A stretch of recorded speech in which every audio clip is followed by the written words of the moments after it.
Olá, irmãos, sejam bem-vindos à Escola Bíblica da Primeira Igreja Batista de Irajá. Aqui nós estudamos juntos a boa palavra de Deus. Quero te fazer o convite a você inscrever-se em nosso canal, ativar o sininho de notificações e a compartilhar os nossos vídeos. Você também pode nos seguir nas nossas redes sociais, EBD Igreja de Irajá e Missões Igreja de Irajá. E nós já vamos para a lição de hoje, mas antes vamos orar, vamos falar com Deus. Feche seus olhos. Senhor, muito obrigado pela oportunidade de estudarmos a Tua Palavra. Nosso desejo é que o Senhor fale agora diretamente aos nossos corações.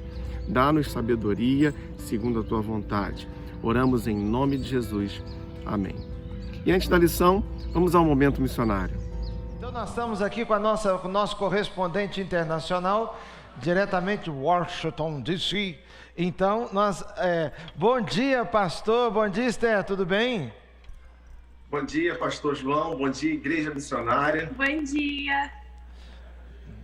Pastor Davi, nós estamos aqui em plena campanha de missões aqui, começamos no domingo passado, e eu queria convidar o senhor para o senhor orar por nós aqui, dar uma palavra à igreja a respeito da nossa campanha de missões, e também uma coisa muito importante, nós estamos sendo desafiados a participarmos de 4 projetos missionários ao redor do mundo, um na África, um na Ásia, um na Europa e um na América.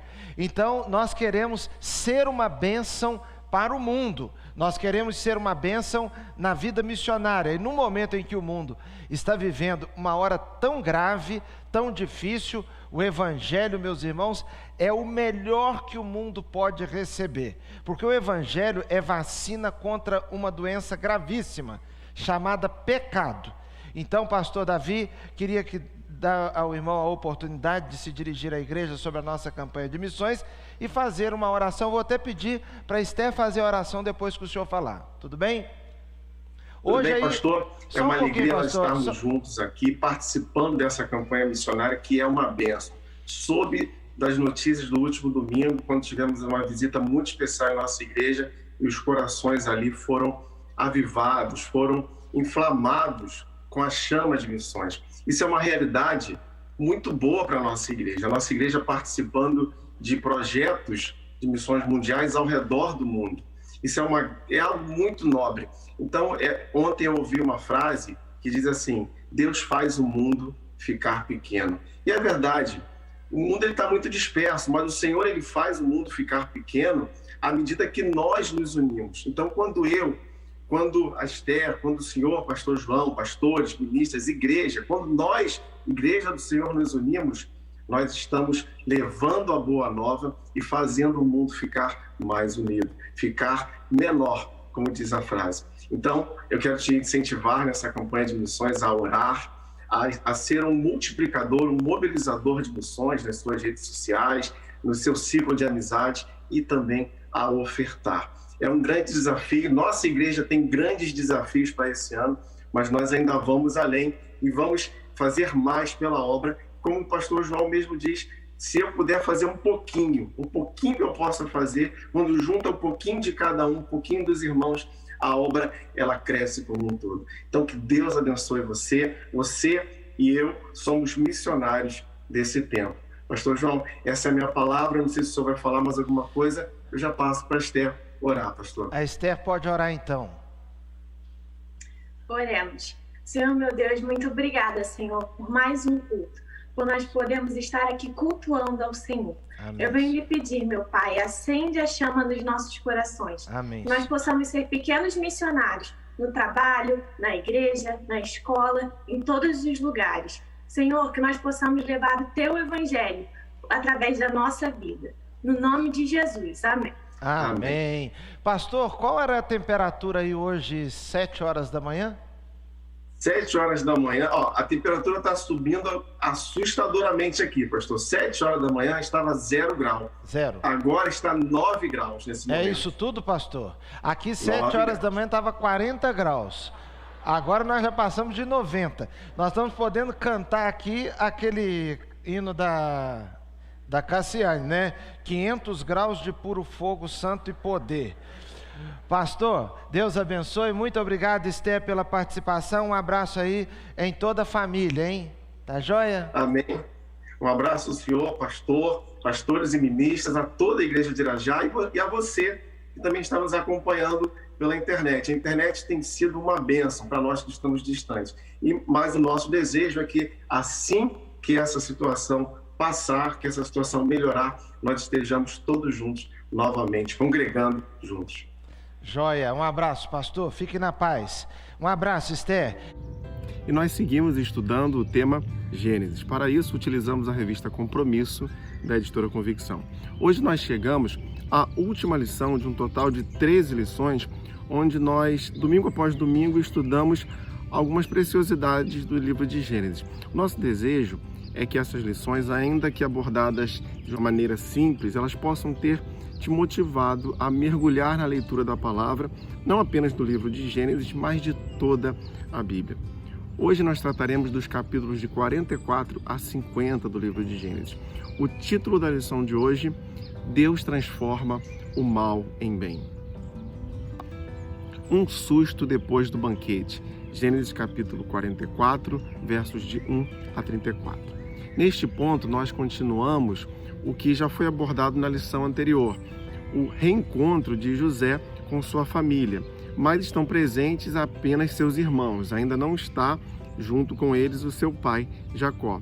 E a família de José, então, ela reunida, ela está diante de um banquete que José oferece aos seus irmãos. Esse banquete é um evento muito emocionante para ele, de modo que ele tem que se ausentar por algum momento para que a emoção, para que o choro que está ali contido pudesse ser posto para fora sem que os irmãos percebessem que se tratava de José. Isso está registrado no capítulo 43, verso 30. Mas esse planejamento todo de José era apenas mais um passo na direção de trazer seu pai e reunir toda a família. Capítulo 44, versos 1 e 2. José deu as seguintes ordens ao administrador de sua casa: encha as bagagens desses homens com todo o mantimento que puderem carregar e coloque a prata de cada um na boca de sua bagagem. Depois, coloque a minha taça, a taça de prata, na boca da bagagem do caçula, juntamente com a prata paga pelo trigo. E ele fez tudo conforme as ordens de José. José dá as provisões solicitadas, mas ele ordena que a sua taça fosse colocada na bagagem do seu irmão mais novo. Tratava-se, então, de um plano para forçar a vinda de seu pai. Ele, após feito isso, envia o administrador de sua casa a fim de localizar a sua taça na bagagem dos irmãos. Diz assim, capítulo 44, versos 4 e 5.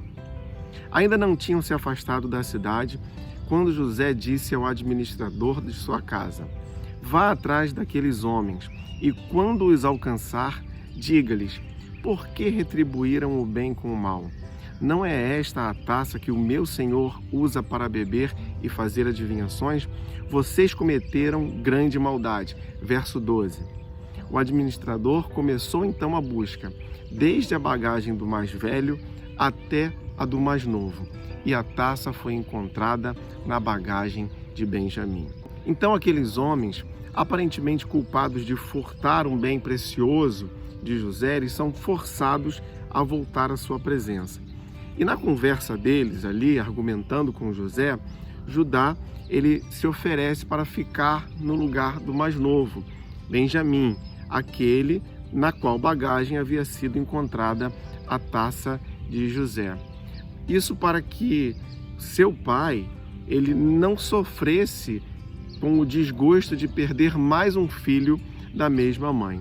Capítulo 44, verso 33 e 34 diz: por isso agora te peço, por favor, deixa o teu servo ficar como escravo do meu senhor no lugar do jovem e permite que ele volte com seus irmãos. Como poderei voltar a meu pai sem levar o jovem comigo? Não posso ver o mal que sobreviria sobre o meu pai.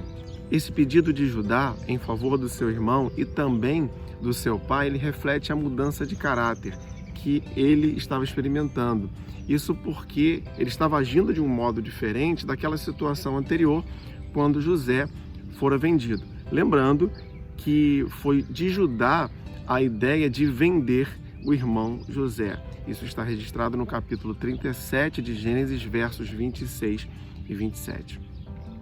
Uma revelação depois do susto. Gênesis capítulo 45, versos de 1 a 28. José agora ele estava convencido da mudança de caráter de seus irmãos. Então ele chora muito e se revela a seus irmãos. Eu leio o capítulo 45, versos de 1 a 5. A essa altura, José já não podia mais conter-se diante de todos os que ali estavam e gritou: façam sair a todos. Assim, ninguém mais estava presente quando José se revelou a seus irmãos. Ele se pôs a chorar tão alto que os egípcios o ouviram, e a notícia chegou ao palácio de Faraó. Então disse José a seus irmãos: eu sou José, meu pai ainda está vivo? Mas os seus irmãos ficaram tão pasmados diante dele que não conseguiram responder-lhe. Cheguem mais perto, disse José a seus irmãos. Quando eles se aproximaram, disse-lhes: eu sou José, seu irmão, aquele que vocês venderam ao Egito. Agora, não se aflijam, nem se recriminem por terem me vendido para cá, pois foi para salvar vidas que Deus me enviou adiante de vocês. Esse aqui é um texto muito precioso. Isso porque ele fala do momento da revelação de José aos seus irmãos e também porque mostra a compreensão que José teve daquela situação, de todos aqueles infortúnios que ele havia vivido. Eu leio novamente o verso 5. Agora não se aflijam nem se recriminem por terem me vendido para cá, pois foi para salvar vidas que Deus me enviou adiante de vocês. Preste atenção numa coisa, meu irmão. José, ele estava compreendendo que todos aqueles infortúnios que ele vivera faziam parte de um plano maior de Deus, um plano para a preservação daquela família naquele momento de fome. O Senhor, ele estava então provendo, mesmo em meio às adversidades que José havia vivido. Ele provia então, o Senhor, os meios para o cumprimento da sua promessa feita ao patriarca Abraão e reafirmada a Isaque e Jacó, de que faria uma grande nação daquela descendência. É lindo ver então como Deus estava guiando José durante todo o tempo. Assim também é conosco. O Senhor, ele nos guia. Quando nós nos entregamos nas mãos de Deus, o Senhor, ele nos guia em todo o tempo, mesmo nos momentos adversos. Todos esses momentos estão debaixo da poderosa mão de Deus. E voltando então à cena do reencontro com os irmãos, José, ele tinha motivos e poder para puni-los pelo mal que aqueles irmãos haviam cometido a José. Mas ele não faz isso. Diz assim o verso 9 do capítulo 45. Voltem depressa a meu pai e digam-lhe: assim diz o seu filho José, Deus me fez senhor de todo o Egito. Vem para cá, não te demores. Verso 13. Contem a meu pai quanta honra me prestam no Egito e tudo o que vocês mesmos testemunharam, e tragam meu pai para cá depressa. José, ele está preocupado em reunir toda a família, e ele tem o aval do próprio Faraó para isso. Esse episódio e diversos outros que nós vemos aqui no livro de Gênesis e também por toda a palavra, eles nos ajudam a compreender que cada acontecimento, que cada fato de nossas vidas, assim como foi com a vida de José, ele tem dois aspectos. Um é a ação direta do homem e o outro é a própria vontade do Senhor, que é perfeita e que o faz, Deus, intervir positivamente na história. A confiança de José, então, na provisão do Senhor, ela fez perceber a ação de Deus em todos os eventos, de modo que ele não se torna uma pessoa rancorosa por tudo aquilo que ele viveu. Irmão, confie na provisão do Senhor na tua vida e perceba que a sua operação, a operação de Deus na sua vida, ela é presente em todos os passos da tua história. A comunhão depois da confissão. Gênesis capítulo 46, versos de 1 a 34. Qual não foi a alegria de Jacó ao saber que seu filho José estava vivo? Eu leio os versos 25 e 26 do capítulo 45. Assim partiram do Egito e voltaram a seu pai Jacó na terra de Canaã, e lhe deram a notícia: José ainda está vivo. Na verdade, ele é o governador de todo o Egito. O coração de Jacó quase parou, não podia acreditar neles. Queridos, que alegria indizível pensar que o filho que por muitos anos fora dado como morto, agora está vivo, está encontrado bem. Então, por isso, Jacó ele parte em direção ao Egito. Mas nessa viagem, ele tem um encontro com o Senhor. Capítulo 46, versos de 1 a 3. Israel partiu com tudo o que lhe pertencia. Ao chegar a Berseba, ofereceu sacrifícios ao Deus de Isaque, seu pai. E Deus falou a Israel por meio de uma visão noturna: Jacó, Jacó, eis-me aqui, respondeu ele. Eu sou Deus, o Deus de seu pai. Disse ele: não tenha medo de descer ao Egito, porque lá farei de você uma grande nação. Queridos, nós podemos ver agora as peças se encaixando. As tristezas de Jacó por ter perdido seu filho, os infortúnios que José viveu, sendo vendido, sendo deixado numa prisão por um crime que não havia cometido. Tudo isso, culminando agora com a ida da família de Jacó para o Egito, tudo isso começa a fazer sentido quando o Senhor diz: não tenha medo de descer ao Egito, porque lá farei de você uma grande nação. Todos esses acontecimentos, então, eles são eventos que compõem o cumprimento de uma promessa. Que promessa é essa? A promessa que o Senhor fizera lá atrás a Abraão, e ela vem sendo reafirmada aos patriarcas, de que faria uma grande nação. Quando nós nos dispomos nas mãos do Senhor, nós podemos perceber que todos os acontecimentos das nossas vidas, eles se encaixam segundo a vontade soberana de Deus.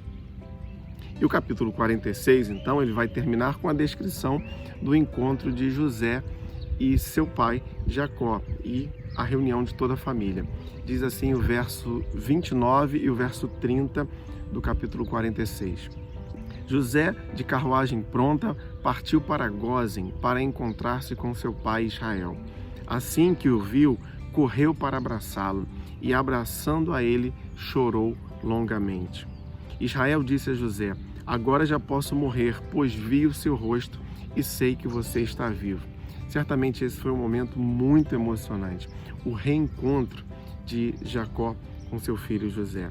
E, seguindo o texto, no capítulo de número 47, nós vemos a multiplicação da família já no Egito. Verso 27 do capítulo 47 diz: os israelitas se estabeleceram no Egito, na região de Gósen, lá adquiriram propriedades, foram prolíferos e multiplicaram-se muito. Agora, estabelecidos ali no Egito, então, a família de Israel está experimentando multiplicação, em direção à futura formação de uma grande nação, a nação de Israel. A promessa de bênção e a bênção da promessa, capítulos 48 a 50 de Gênesis. Estamos agora nos capítulos finais de Gênesis. Jacó está idoso e ele tem dificuldade, então, de identificar os seus netos, filhos de José, que são Manassés e Efraim. Esses são filhos nascidos no Egito. E quando Jacó, então, abençoa os seus netos, ele faz uma bênção especial para Efraim, indicando que ele seria o principal entre os dois, apesar de ser o mais moço. Diz assim, capítulo 48, versos de 17 a 19. Quando José viu seu pai colocar a mão direita sobre a cabeça de Efraim, não gostou. Por isso pegou a mão de seu pai, a fim de mudá-la da cabeça de Efraim para a de Manassés. E lhe disse: não, meu pai, este aqui é o mais velho, ponha a mão direita sobre a cabeça dele. Mas seu pai recusou-se e respondeu: eu sei, meu filho, eu sei. Ele também se tornará um povo, também será grande. Apesar disso, seu irmão mais novo será maior do que ele, e os seus descendentes se tornarão muitos povos. Queridos, embora de mãe egípcia, os 2 irmãos, eles são recebidos, são adotados na família de Jacó e incluídos no povo de Deus. Assim, então, José ele não vai aparecer na lista dos filhos de seu pai, mas sim vai aparecer o nome dos seus filhos, dos filhos de José, nos livros do Antigo Testamento. E em seguida, então, Jacó abençoa os filhos. Gênesis capítulo 49, verso 28 diz: são esses os que foram as 12 tribos de Israel, e foi isso que o seu pai lhes disse ao abençoá-los, dando a cada um uma bênção que lhe pertencia. Essa bênção aqui é uma espécie de testamento, que tem um aspecto também de profecia messiânica quando se refere especificamente a Judá. Diz assim, capítulo 49, verso 10: o cetro não se apartará de Judá, nem o bastão de comando de seus descendentes, até que venha aquele a quem lhe pertence, e a ele as nações obedecerão. Queridos, mais uma vez vemos aqui o Senhor, ele intervindo de modo a mostrar que ele tem o controle de toda a história. Ele já está aqui apontando a tribo de onde viria o Messias, Jesus, aquele que tem o cetro, aquele que tem a autoridade, e por isso todas as nações o obedecerão. Após esse momento, então, Jacó, ele vem a falecer, capítulo 49, verso de número 33. Ao acabar de dar essas instruções a seus filhos, Jacó deitou-se e expirou, e foi reunido aos seus antepassados. E com a morte de Jacó, os irmãos de José eles temem por sua vida. Isso porque eles pensam que José poderia querer vingar-se deles e ainda não o teria feito em respeito ao seu pai. Por isso eles se humilham diante de José a fim de que fossem perdoados. Diz assim, versos de 19 a 21 do capítulo 50 do livro de Gênesis. José, porém, lhes disse: não tenham medo. Estaria eu no lugar de Deus? Vocês planejaram o mal contra mim, mas Deus o tornou em bem, para que hoje fosse preservada a vida de muitos. Por isso, não tenham medo. Eu sustentarei vocês e seus filhos. E assim os tranquilizou e lhes falou amavelmente. Querido, José aqui, ele reafirma a consciência que tinha de que tudo o que lhe havia acontecido fora plano de Deus. Que essa também seja a nossa consciência, de que nossas vidas estão nas mãos de Deus e todas as situações que vivemos, sejam elas boas ou ruins, todas elas estão sendo guiadas pela poderosa mão do Senhor. Aplicações para a vida. José ele teve muitas chances de se vingar dos seus irmãos, mas ele não o fez. Ao contrário, ele os abençoou com provisão. Então, que nós possamos ser assim, abençoadores, mesmo daqueles que já nos fizeram mal. Jacó, antes de se reencontrar com José, ele tem um encontro com Deus e esse encontro o ajuda a compreender os planos de Deus para a sua vida. Queridos, então, se hoje nós não entendemos o plano de Deus para nós, se não entendemos alguma situação que tenha acontecido conosco, que nós possamos buscar em Deus esse entendimento, crendo que a sua vontade é boa, perfeita e agradável. E, finalmente, as últimas palavras de José são palavras de esperança. Diz assim, capítulo 50, verso 25. E José fez que os filhos de Israel lhe prestassem um juramento, dizendo: quando Deus intervir em favor de vocês, levem os meus ossos daqui. José ele nunca perdeu a esperança na intervenção de Deus. E que assim seja também em nós. Que nós não percamos a esperança de que o Senhor, no tempo certo, intervenha em nossas vidas. Vamos orar, vamos falar com Deus. Feche seus olhos. Muito obrigado, Pai, pela Tua palavra, Pai. Nesse momento eu coloco a minha vida e a vida de cada irmão, pedindo que tenhamos um coração bom, um coração que não quer fazer o mal, que não quer a vingança, mas um coração que busca fazer o bem, um coração que busca a Tua vontade, um coração que entende que todas as coisas cooperam para o bem daqueles que te amam, ó Pai. Pai, que sejamos pessoas esperançosas, que nunca percamos a esperança, mas que nós vivamos na esperança de que no tempo certo o Senhor há de intervir naquilo que é necessário em nossas vidas. Assim eu oro em nome de Jesus. Amém. E nós chegamos ao final dos nossos estudos sobre Gênesis. Lembrando que se você perdeu alguma das lições anteriores, elas estão disponíveis na playlist Escola Bíblica em nosso canal do YouTube.